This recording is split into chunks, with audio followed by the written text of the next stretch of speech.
Hello everyone, welcome back to ఈరోజు ఈ వీడియోలో మనం 9th క్లాస్ న్యూ సిలబస్ అయినటువంటి జాగ్రఫీలో భాగంగా 5వ లెసన్ సహజ వృక్ష సంపద వన్యప్రాణులు అనే టాపిక్ గురించి అయితే డిస్కస్ చేద్దాం. దానికన్నా ముందు మీరు ఎవరైనా ఛానల్ ఫస్ట్ టైం చూసినట్టయితే సబ్స్క్రైబ్ చేసుకోండి, పక్కనే ఉన్న బెల్ ఐకాన్ని ట్యాప్ చేయండి. దీని ద్వారా నేను ఏ లేటెస్ట్ వీడియో అప్లోడ్ చేసినా అది మీ వరకు వస్తుంది. మీరు ఏ వీడియో కూడా మిస్ కాకుండా అయితే చూసేయచ్చు. ఇంకా లేట్ చేయకుండా వీడియో అయితే స్టార్ట్ చేసేద్దాం. సో ఇందులో భాగంగా మనకి వృక్ష జాతుల గురించి, అలాగే ఏవైతే వన్యప్రాణులు, అలాగే మనకి ఎలాంటి అడవులు మన ఇండియాలో ఉన్నాయి, సో వాటిలో ఎలాంటి వృక్షజాలం ఉంది, ఎలాంటి జంతుజాలం ఉంది, ఇలాంటి విషయాలన్నీ కూడా ఈ వీడియోలో అయితే మనం తెలుసుకోబోతున్నాం. సో మన చుట్టూ కనుక చూసుకున్నట్టయితే ఎన్నో పొదలు, గడ్డి మొక్కలు, పక్షులు, చెట్లు ఇలా రకరకాలుగా మనం చూస్తూ ఉంటాం. సో అవి ఒకదానితో ఒకటి వేరువేరుగా ఉంటాయన్నమాట. అంటే ఒకదానికి ఇంకొక దానికి కొన్ని వ్యత్యాసాలు అనేవి కనిపిస్తూ ఉంటాయి. సో ఎందువల్ల ఇలా వేరువేరుగా వ్యత్యాసాలు అనే వాటి మధ్య ఎందుకు కనిపిస్తున్నాయి అంటే భారతదేశంలో ఉన్న వాతావరణ పరిస్థితులు అవ్వచ్చు. సో ఇలాంటి చాలా విషయాల వల్ల ఏంటంటే దేశవ్యాప్తంగా మనకి ఎన్నో జీవజాతులు అందుబాటులో ఉన్నాయి. సో వాటన్నింటి గురించి కూడా మనం ఇక్కడ తెలుసుకోబోతున్నాం. ప్రపంచం మొత్తంలో కనుక చూసుకుంటే 12 పెద్ద జీవ వైవిధ్య దేశాలనే ఉన్నాయట. సో అందులో మన భారతదేశం కూడా ఒకటి. అంటే జీవ వైవిధ్యం అంటే ఏంటి? ఎన్నో రకాల మొక్కలు, ఎన్నో రకాల చెట్లు, జంతువులు వీటితో నిండి ఉన్న దేశం అన్నట్టు. సో అలాంటి పెద్ద జీవ వైవిధ్య దేశాల్లో మన భారతదేశం కూడా ఒకటిగా ఉందట. మన భారతదేశంలో దాదాపు 47,000 వృక్ష జాతులు అనేవి ఉన్నాయట. సో ఈ 47 వృక్ష జాతులతో భారతదేశం అనేది ప్రపంచంలో 10వ స్థానంలో ఉన్నది. ఆసియాలో కనుక చూసుకుంటే 4వ స్థానంలోని ఉన్నదన్నమాట. వృక్ష వైవిధ్యంలో కనుక చూసుకుంటే ప్రపంచంలో భారతదేశం అనేది 10వ స్థానంలోని, ఆసియాలో 4వ స్థానంలోని with 47,000 varieties of trees. So 47,000 వృక్ష జాతులతో ఈ ప్లేసెస్లో అయితే ఉన్నది. అలాగే భారతదేశం మొత్తం మీద కనుక చూసుకుంటే పుష్పించే మొక్కలు అనేవి 15,000 వరకు ఉన్నాయట. ఇవి ప్రపంచం మొత్తం పుష్పించే మొక్కల్లో చూసుకుంటే 6% వాటా అనేది కలిగి ఉన్నదని చెప్తున్నారు.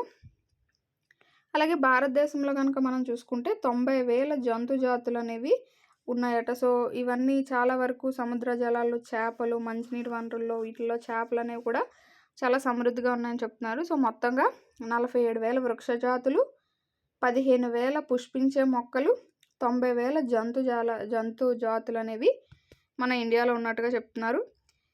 సో మానవ సహాయం లేకుండా, మానవ చర్యలకు గురి కాకుండా ఏవైతే పెరిగిన మొక్కల సమూహాన్ని ఉంటాయో సో వాటిని సహజ వృక్ష సంపదగా పేర్కొంటూ ఉంటారు. అయితే దీన్ని మనం స్వచ్ఛ వృక్ష సంపద, వర్జిన్ వెజిటేషన్ అని అంటూ ఉంటారు. అంటే మనం ఏవైతే ఇప్పుడు వరి, గోధుమలు ఇలా సాగు చేస్తున్నాం కదా, పంటలు, అదే పండ్ల తోటలు ఇలాంటివన్నీ సాగు చేస్తున్నాం. సో అది కూడా వృక్ష సంపదలో భాగంగానే ఉంటుంది. కానీ అది స్వచ్ఛ వృక్ష సంపద కాదనమాట. మనకి మానవ చర్యలు లేకుండా ఈ అడవుల్లో చెట్లు అవి ఎలా పెరుగుతాయో సో అలాంటి వాటిని మనం స్వచ్ఛ వృక్ష సంపద, వర్జిన్ వెజిటేషన్ అని అంటూ ఉంటాం. పూర్తిగా భారతీయ స్వచ్ఛ వృక్ష సంపదను మనం స్థానిక లేదా స్వదేశీ జాతులను పిలుస్తూ ఉంటాం అన్నమాట.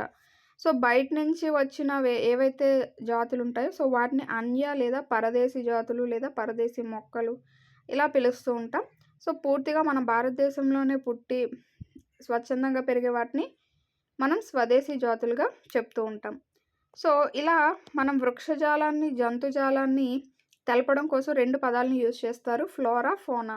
ఫ్లోరా అంటే ఏంటంటే వృక్షజాలాన్ని తెలియజేస్తుంది అనమాట. ఒక సర్టైన్ ప్లేస్లో ఉన్నటువంటి వృక్షజాలాన్ని తెలియజేసేది ఫ్లోరా. అలాగే సర్టైన్ ప్లేస్లో ఉన్నటువంటి జంతు జాతుల గురించి తెలియజేసే జంతుజాలాన్ని ఫోనా అని అంటూ ఉంటాం. సో ఇలా మనకి వృక్ష సంపద యొక్క రకాలు కనుక చూసుకుంటే మన దేశంలో ఉన్న అడవుల్ని, మన దేశంలో ఉన్న అడవుల్ని కొన్ని రకాలుగా వర్గీకరించడం అనేది జరిగిందనమాట. సో వాటిలో మనం చూసుకుంటే ముఖ్యంగా 5 రకాలు: ఉష్ణమండల సతత హరిత అరణ్యాలు, ఉష్ణమండల ఆకురాల్చ అరణ్యాలు, ఉష్ణమండల ముళ్ళ అడవులు మరియు పొదలు, పర్వతీయ అరణ్యాలు, మడ అడవులు. సో వీటి గురించి ఒక్కొక్కటిగా అయితే మనం తెలుసుకుందాం. అలాగే వాటిలో ఏ వృక్ష జంతు జాతులు ఉంటాయి అనేవి కూడా చూద్దాం. ఇక్కడ చూసుకుంటే కనుక ఉష్ణమండల సతత హరిత అరణ్యాల్లో ఎగ్జాంపుల్గా చెట్లు అనేవి ఏ హైట్స్లో ఉంటాయి అనేది ఇచ్చాడు. సో పొదలు అనేవి 1.5 మీటర్స్ వరకు ఉంటాయి. అలాగే ఈ మధ్య పెరిగిన వృక్షాలు లాంటివి ఒక 5 మీటర్స్ వరకు ఉంటాయి. నెక్స్ట్ వితాన పొర అనేది ఒక 20 మీటర్స్ వరకు ఉంటుంది. బహిర్గత పొర అనేది 40 మీటర్స్ వరకు ఉంటుంది. అత్యధిక ఎత్తు అనేది 60 మీటర్స్. సో, అత్యధిక ఎత్తు చెట్లనేవి ఎన్ని మీటర్లు ఉంటాయి? 60 మీటర్స్ యొక్క ఎత్తు ఉంటుందన్నమాట. సో, పొదల యొక్క ఎత్తు ఎంత ఉంటుంది? 1.5 మీటర్స్. ఇది మీరు ఆ యొక్క ఎత్తుల్ని గుర్తుపెట్టుకోండి. సో, ఇప్పుడు ఒక్కొక్క అడవుల గురించి అయితే మనం తెలుసుకుందాం. ఫస్ట్ ఉష్ణమండల సతత హరిత అరణ్యాలు. సో, ఇవి ఎక్కువగా మనకి ఎక్కడ అంటే పశ్చిమ కనుమల్లోని భారీ వర్షపాత పడే ప్రాంతాలు ఉంటాయి కదా. సో, అక్కడ ఏదైతే ఇలా భారతదేశం ఉంటుంది కదా, ఇక్కడ పశ్చిమ కనుమలు ఉంటాయి కదా, ఇక్కడ అలాగే ఇక్కడ ఉన్నటువంటి అండమాన్ నికోబార్ దీవుల్లోని, అలాగే ఇక్కడ అస్సాం ప్రాంతాల్లోని, అలాగే ఈ తమిళనాడు తీరం ఏదైతే ఉంటుందో అక్కడ ఈ యొక్క ఉష్ణమండల సతత హరిత అరణ్యాలు అనేవి పెరుగుతూ ఉంటాయి. సో, ఇవి ఎక్కువగా మనకి చూసుకుంటే కనుక 200 సెంటీమీటర్ల వర్షపాతం కలిగి ఉంటుంది. అందుకంటే ఎక్కువ కూడా కలిగి ఉంటుందన్నమాట. అలాగే ఇక్కడున్న వృక్షాలనేవి, ఈ అడవుల్లో వృక్షాలనేవి 60 మీటర్లు అలాగే అంతకంటే ఎత్తుకు కూడా పెరుగుతూ ఉంటాయి. సో, ఈ ప్రాంతం అనేది ఎప్పుడు కూడా వెచ్చగా, తడిగా ఉండడం వల్ల అన్ని రకాల వృక్ష సంపద అనేది ఇక్కడ మనకు కనిపిస్తూ ఉంటుంది. సో, ఈ ఉష్ణమండల సతత హరితారణ్యాలు భూమధ్య రేఖకు దగ్గరగా ఉండడం వల్ల ఎక్కువ వేడి, ఎక్కువ వర్షం ఎప్పుడు పడుతూనే ఉంటాయి. సో, అలాగే ఇక్కడ చాలా రకాలైన చెట్లు మనం చూడొచ్చు.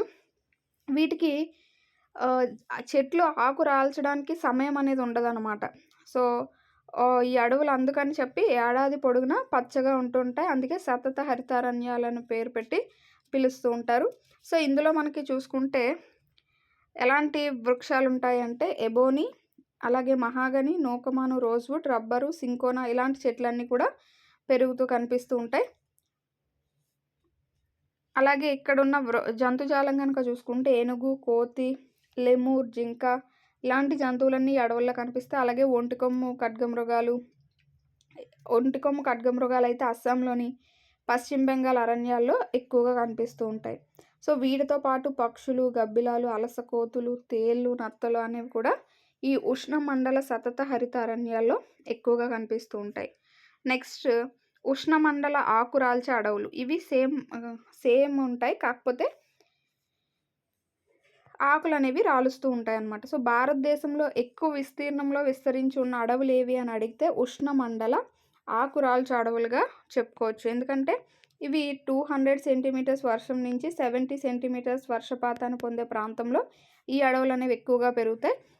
సో, కాబట్టి భారతదేశంలో ఎక్కువ మొత్తంలో విస్తరించి ఉన్న అడవులు ఏవి అని అడిగితే ఉష్ణమండల ఆకురాల్చే అడవులుగా మనం చెప్పుకోవచ్చు.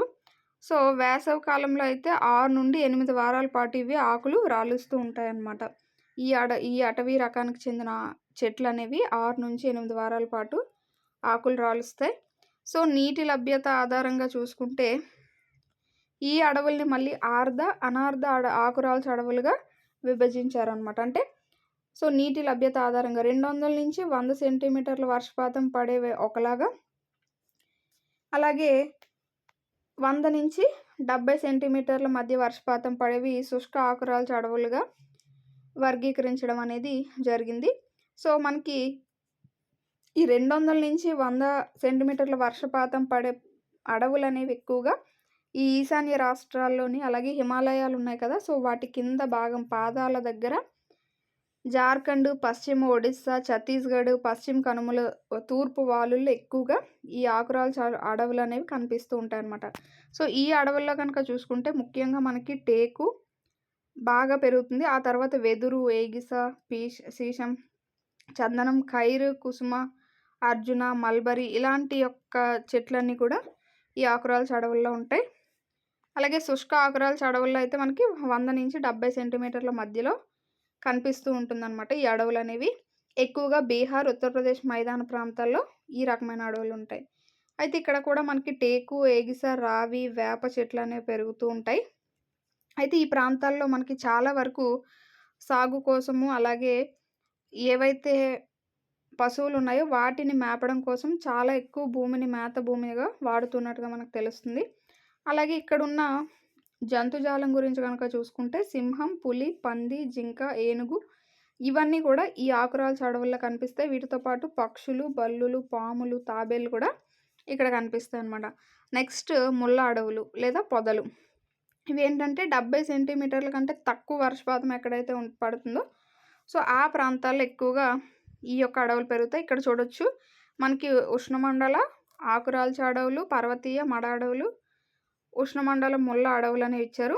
ఇక్కడ చూసుకుంటే ఆకురాల్చే అడవులు అనేవి ఎక్కువ మొత్తంలో ఇవన్నీ కూడా విస్తరించి ఉన్నాయి. అలాగే ఇక్కడ కొంత ప్రాంతంలో ఈ ఎడారి ప్రాంతంలో ఇక్కడ ముళ్ళ అడవులు అనేవి విస్తరించి ఉన్నట్టుగా చెప్తున్నారు. అలాగే మనకి పర్వతీయ అడవులు అనేవి కాశ్మీర్లోని అలాగే ఇక్కడ అరుణాచల్ ప్రదేశ్ ఈ ప్రాంతాల్లో పర్వతీయ అడవులు అనేవి ఉన్నాయి. నెక్స్ట్ ఉష్ణమండల సతత హరిత అరణ్యాలు ఈ పశ్చిమ కనుమలు, తమిళనాడు, ఈ ఒడిశా ఈ ప్రాంతాల్లోని ఈ ఏవైతే ఈశాన్య రాష్ట్రాలు ఉన్నాయో అక్కడ మనకి ఎక్కువగా ఈ ఉష్ణమండల సతత హరిత అరణ్యాలు ఉన్నాయి. ఈ అండమాన్ నికోబారు, లక్షద్వీపుల్లో కూడా ఈ రకమైన అడవులే ఉన్నాయన్నమాట. సతత హరిత అరణ్యాలే ఎక్కువగా కనిపిస్తున్నాయి. నెక్స్ట్ చూసుకుంటే ఈ ముళ్ళ అడవులు అనేవి ముఖ్యంగా గుజరాత్, రాజస్థాన్, మధ్యప్రదేశ్, ఛత్తీస్గఢ్, ఉత్తరప్రదేశ్, హర్యానా ఇలాంటి అర్ధశుష్క ప్రాంతాల్లో ఎక్కువగా వాయువ్య ప్రాంతాల్లో కూడా ఈ యొక్క వృక్ష సంపద అనేది మనకు కనిపిస్తూ ఉంటుంది. ఇక్కడ తుమ్మ, తాటి, బొంతజెముడు, నాగజెముడు ఇలాంటి వృక్ష జాతులన్నీ కూడా ఈ ఎడారి ప్రాంతాల్లో ఎక్కువగా కనిపిస్తూ ఉంటాయి. అయితే ఈ చెట్లు కూడా ఒకే దగ్గర గుమ్మికూడి ఉండవు, అక్కడక్కడ కొంచెంగా కనిపిస్తూ ఉంటాయి అన్నమాట. సో వీటి యొక్క వేర్లు అనేవి చాలా లోతు వరకు వెళ్తాయి, ఎందుకంటే నీరు అనేది చాలా లోతులో ఉంటుంది కాబట్టి వాటిని తీసుకోవడానికి వాటి యొక్క వేర్లు అనేవి చాలా లోతుగా ఉంటాయి. అలాగే వాటి యొక్క కాండం కనుక చూసుకుంటే రసభరితంగా ఉంటుందన్నమాట.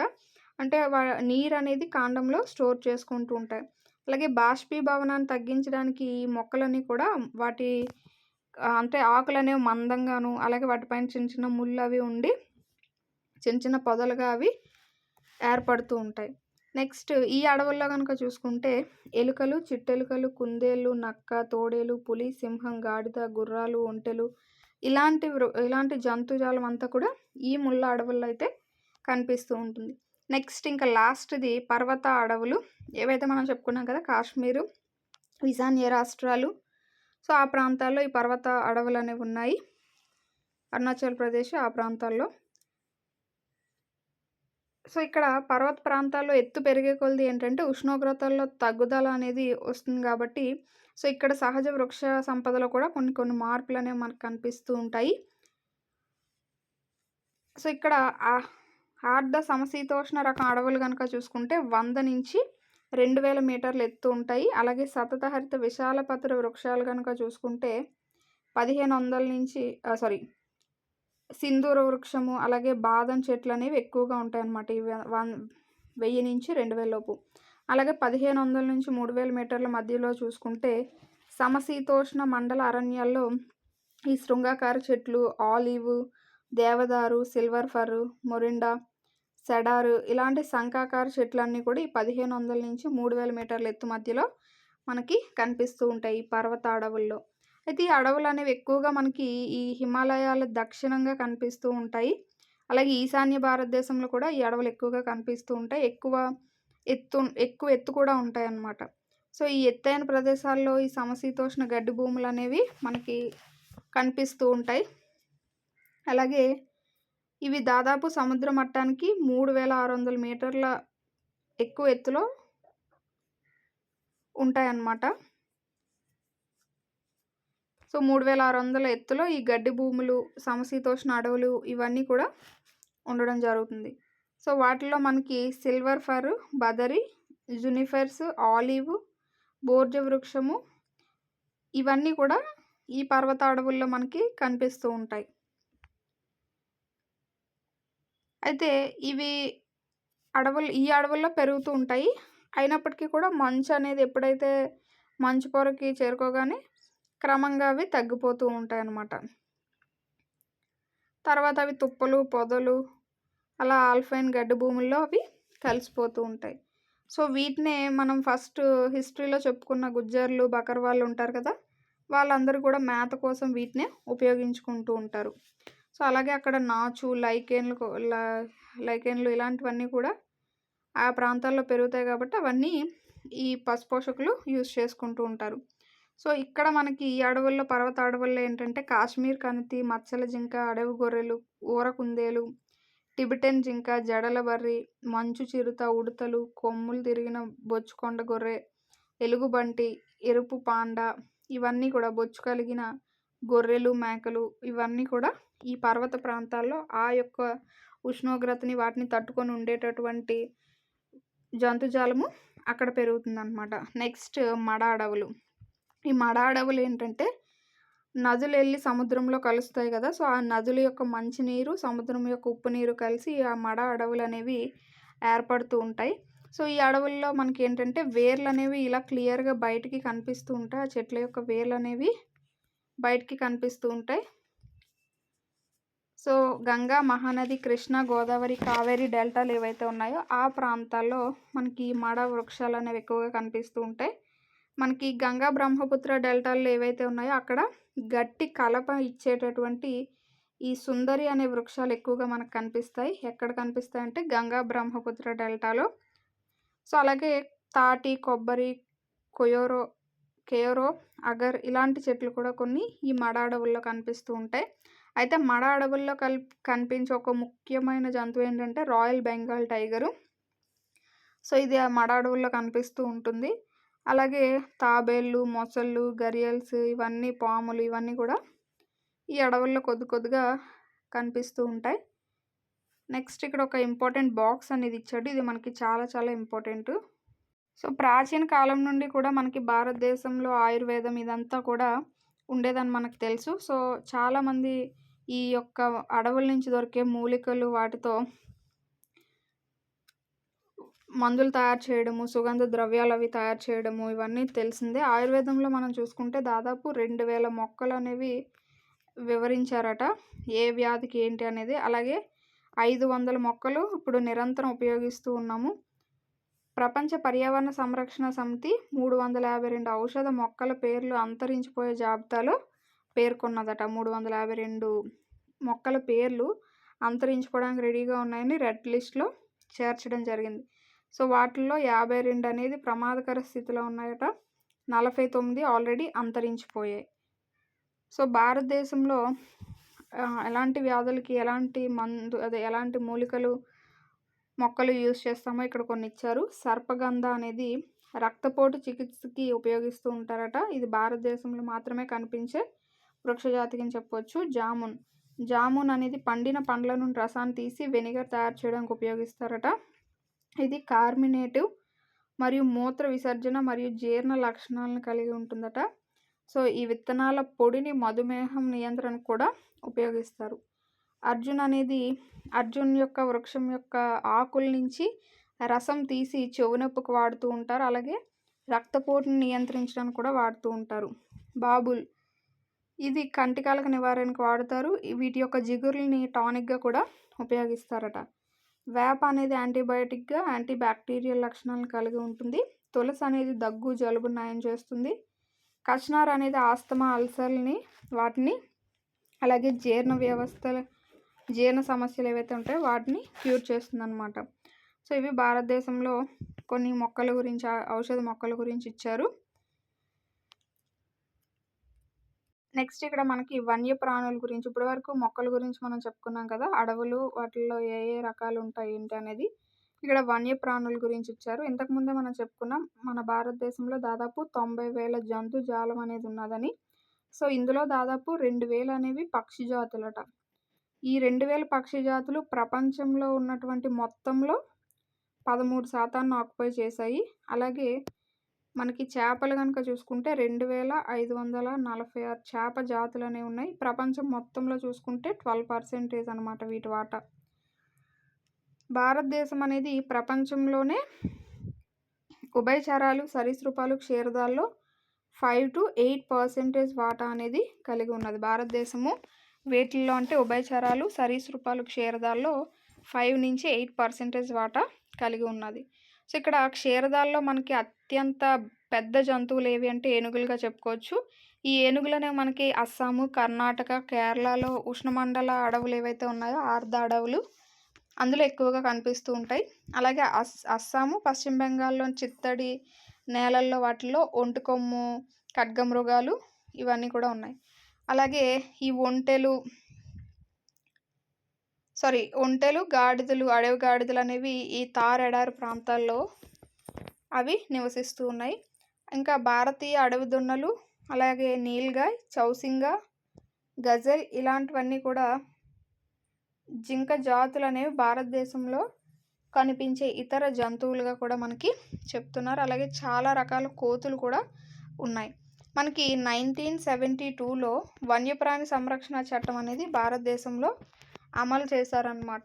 ఎప్పుడు అంటే 1972లో. సో ప్రపంచంలో మొత్తంగా చూసుకుంటే పులులు, సింహాలు ఉన్న ఏకైక దేశం ఏదైనా ఉంది అంటే అది భారతదేశం మాత్రమే. సో గిర్ నేషనల్ పార్క్, గుజరాత్లోని గిర్ అడవులు అనేవి భారతీయ సింహాలకి సహజ ఆవాసంగా ఉన్నాయి.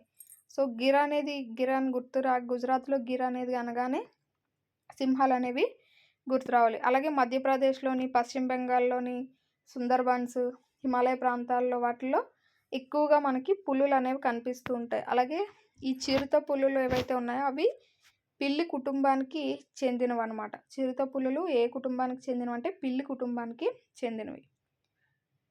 ఈ గిర్ నేషనల్ పార్క్ ఏదైతే ఉన్నదో అది మనకి ఆసియా సింహాలకి చివరగా మిగిలి ఉన్న ఒకే ఒక్క ఆవాసం ఈ గిర్ నేషనల్ పార్క్. నెక్స్ట్ మనకి హిమాలయ ప్రాంతాల్లో కనుక చూసుకుంటే అక్కడ ఆ తీవ్రమైన చలిని తట్టుకొని జీవించగలిగేటటువంటి కొన్ని జంతుజాతులు అనేవి అక్కడ ఉన్నాయి. అలాంటి వాటిల్లో కొన్ని చూసుకుంటే లడఖ్లోని అంత గడ్డ కట్టించే మంచులో కూడా 1 టన్ను బరువు ఉన్నటువంటి పెద్ద యాక్లు, అలాగే టిబెటన్ జింక, బరలు, అడవి గొర్రెలు, కియాంగ్ ఇవన్నీ కూడా మనకి అక్కడ హిమాలయ ప్రాంతాల్లో ఉంటాయి. అలాగే ఐబెక్స్, ఎలుగుబంటి, మంచు చిరుత, ఎరుపు పాండా ఇవన్నీ కూడా హిమాలయ ప్రాంతాల్లో మనకు కనిపించే కొన్ని జంతువులుగా అయితే మనం చెప్పుకోవచ్చు. నెక్స్ట్ ఈ నదులు, సరస్సులు ఏవైతే తీర ప్రాంతాలు ఉన్నాయో అక్కడ మనకి తాబేళ్ళు, మొసళ్ళు, ఘరియల్స్ అన్నీ కనిపిస్తాయి. సో ఈ ఘరియల్స్ అనేవి ప్రపంచంలో కనిపించే ప్రత్యేక రకానికి చెందిన మొసళ్ళకు ఏకైక ప్రతినిధిగా ఉన్నాయట ఈ ఘరియల్స్ అనేవి. సో జంతువులు, వృక్షాలే కాకుండా భారతదేశంలో అనేక రకాలైన పక్షి జాతులు అనేవి ఉన్నాయి. నెమళ్ళు, అడవి కోళ్ళు, బాతులు, చిలుకలు, కొంగలు, పావురాలు ఇలాంటి చాలా జాతులు అనేవి దేశంలో చాలా ప్రదేశాల్లో కనిపిస్తూ ఉంటాయి.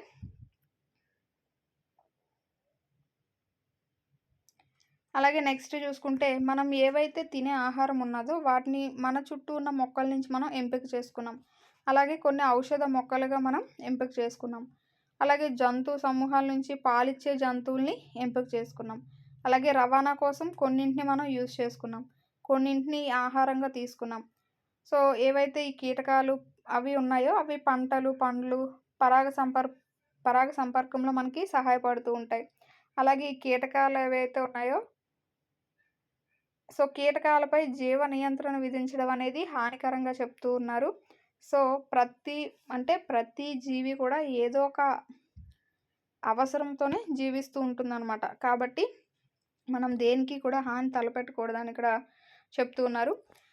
నెక్స్ట్ ఇక్కడ చూసుకుంటే మన దేశంలో ఉన్నటువంటి వన్యప్రాణి సంరక్షణ కేంద్రాలు, పక్షి సంరక్షణ కేంద్రాలు, జాతీయ ఉద్యానవనాలు ఇచ్చారు. సో ఇవన్నీ కూడా ఎక్కడెక్కడ ఏ ప్లేసెస్లో ఉన్నాయో మీరు ఖచ్చితంగా తెలుసుకోవాల్సి ఉంటుంది.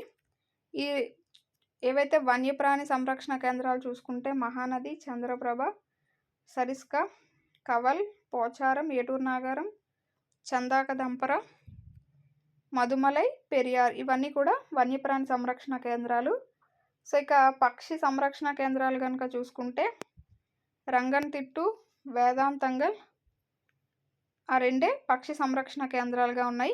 ఆ నెక్స్ట్ జాతీయ ఉద్యానవనం కనుక చూసుకుంటే బందీపూరు, గిండి, సంజయ్ గాంధీ, కన్హా, గిర్, సిమిలిపాల్, కజిరంగా, మానస్, గోర్మార్, రాజ్గిరి, కాలిడో, రణథంబోర్, శివపురి, నెక్స్ట్ రాజాజీ, కార్బెట్, దుధ్వా ఇవన్నీ కూడా మనకి జాతీయ ఉద్యానవనాలు అనేవి ఇచ్చారు. సో దాచిగం సో ఇవన్నీ కూడా మనకి సపోజ్ ఎగ్జాంపుల్గా చూసుకుంటే రాజ్గిరి అనేది జాతీయ ఉద్యానవనం ఎక్కడుంది, ఇలా కొన్ని క్వెషన్స్ అడిగే అవకాశం ఉంటుంది కాబట్టి అవి ఏ ప్లేస్లో ఉన్నాయి, అవి వేటికి సంబంధించినవి అనేవి మనం తెలుసుకోవాలి. సో ఇలా ప్రతి జీవి కూడా ఏదో ఒక అవసరం కోసం పుడుతుంది కాబట్టి వాటికి మనం హాని చేయకూడదు. సో వాటిని తప్పనిసరిగా పరిరక్షించాలి. సో ఎప్పుడైతే మానవులు ఎప్పుడైతే జనాభా పెరుగుదల అనేది జరిగిందో, సో ఇష్టాసారంగా చెట్లు నరికేయడం, జంతువులు వాటి వల్ల వాటి యొక్క సహజ ఆవాసాలు అనేవి కోల్పోవడం, ఇలాంటివన్నీ జరగడం వల్ల పర్యావరణ వ్యవస్థ అనేది క్షీణించింది. సో అలా దాదాపు 13,000 వృక్ష జాతులు అనేవి అంతరించిపోయాయి అన్నమాట. సో ఇంకా చాలా వరకు జంతుజాలాలు కూడా అంతరించిపోయి.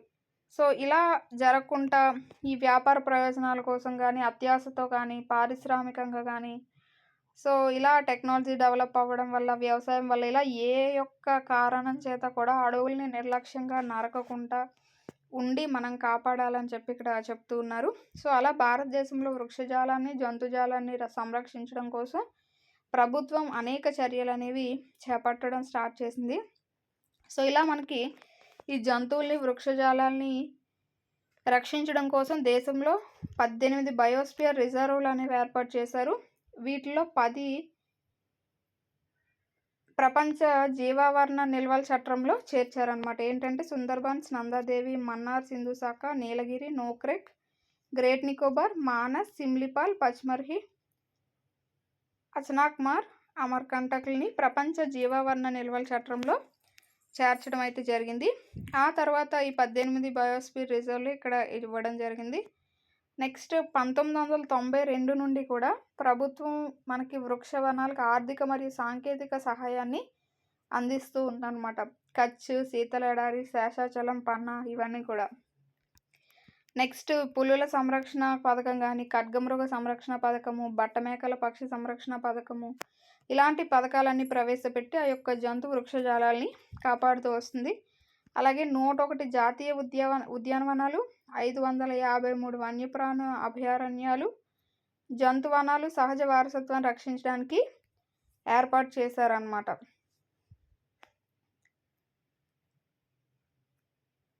నెక్స్ట్ ఇక్కడ వలస పక్షులు అని చెప్పిచ్చారు. భారతదేశంలో కొన్ని చిత్తడి నేలలు ఏవైతే ఉన్నాయో సో అవి వలస పక్షులకి ప్రసిద్ధి చెందినవిగా మనం చెప్పుకోవచ్చు. శీతాకాలంలో చూసుకుంటే సైబేరియన్ క్రేన్ అనే పక్షులు అనేవి పెద్ద సంఖ్యలో వస్తాయి. సో పక్షులకి అనుకూలమైన ప్రదేశంగా రాన్ ఆఫ్ కచ్ ఎడారి సముద్రంలో కలిసిపోయే ప్రదేశంలో ఈ ఫ్లెమింగోలు అవి కూడా ఎక్కువ సంఖ్యలో వచ్చి అక్కడున్న ఉప్పు బురద నుండి గూడు కట్టలు నిర్మించి వాటి యొక్క పిల్లల్ని అక్కడ పెంచుతూ ఉంటాయి అన్నమాట. అంటే ఎడారి సముద్రంలో కలిసిపోయే చోట అక్కడ అవి వాటి యొక్క పిల్లల్ని కానీ వెళ్తూ ఉంటాయి, పెట్టి పెంచుతాయి అన్నమాట. సో ఇక్కడ మనం చూడొచ్చు పిక్చర్లో. ఇది మనకి యొక్క లెసన్కి సంబంధించి. ఇందులో ఉన్న బిట్స్ కనుక చూసుకుంటే రబ్బర్ క్రింది వృక్ష సంపద రకాల్లో దేనికి చెందింది అన్నాడు. ఉష్ణమండల సప్తహరితారణ్యాలు. ఇంతకంటే ఎక్కువ వర్షపాతం ఉన్న ప్రాంతాల్లో సింకోనా చెట్లు కనిపిస్తాయి 100 సెంటీమీటర్స్. క్రింది వాటిలో సిమ్లిపాల్ బయో రిజర్వ్ ఏ రాష్ట్రంలో ఉందన్నారు. ఒడిశా. క్రింది ఇచ్చిన భారతదేశం యొక్క బయో రిజర్వ్లో దీనిని ప్రపంచ బయో రిజర్వ్ నెట్వర్క్లో ఏది చేర్చబడలేదు అని అన్నారు. సో పన్నా అనేది ఇక్కడ కరెక్ట్ ఆన్సర్ అవుతుంది. ఇది మనకి యొక్క లెసన్కి సంబంధించి. హోప్ ఈ వీడియో మీ అందరికీ నచ్చింది అనుకుంటున్నాను. నెక్స్ట్ వీడియోలో మనం లాస్ట్ లెసన్ అయినటువంటి జనాభా అనే టాపిక్ని డిస్కస్ చేద్దాం. సో ఇందులో లెసన్ వైజ్గా చెప్పేదానికంటే ఎక్కువగా గుర్తుపెట్టుకొని ప్రతి లైన్ కూడా బిట్ రూపంలో ఉంది కాబట్టి మనం ప్రతిదీ కూడా కేర్ఫుల్గా చదువుకోవాల్సి ఉంటుంది. ఇది మనకి. Thanks for watching.